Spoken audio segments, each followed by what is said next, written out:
দ্বিতীয় পাঠ মুতাল কালেমা সংজ্ঞা ও তার প্রকরণ নিয়ে আলোচনা। মুতাল কালেমা বা স্বরবর্ণ শব্দ। মুতাল ওই কালেমাকে বলে যার মূল অক্ষরের কোন একটি অক্ষর হরফে ইল্লাত হয়। হরফে ইল্লাত তিনটি, যথা ওয়াও, আলিফ ও ইয়া। এগুলোর সংক্ষিপ্ত নাম ওয়াই। এই তিনটি হরফই দম্মাহ, ফাতহাহ ও কাসরাহ থেকে নির্গত হয়েছে। অর্থাৎ দম্মাহ থেকে ওয়াও, ফাতহাহ থেকে আলিফ ও কাসরাহ থেকে ইয়া নির্গত হয়েছে। এই জন্য ওয়াওকে দম্মাহ এর সাদৃশ্য, আলিফকে ফাতহাহ এর সাদৃশ্য এবং ইয়াকে কাসরাহ এর সাদৃশ্য বলা হয়। মুতাল কালেমার প্রকরণ।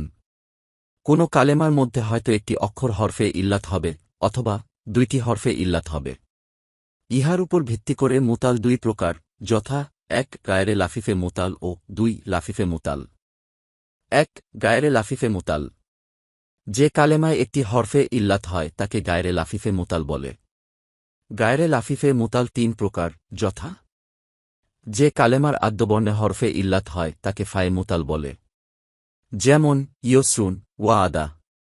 ইহাকে মিসালও বলা হয়। খ যে কালেমার মধ্যবর্ণে হরফে ইল্লাত হয় তাকে আইনি মুতাল বলে, যেমন কালা, বাইউন। ইহাকে আজওয়াফও বলা হয়। গ যে কালেমার অন্তবর্ণে হরফে ইল্লাত হয় তাকে লামে মুতাল বলে, যেমন রামা, ডালবুন। ইহাকে নাকেসও বলা হয়।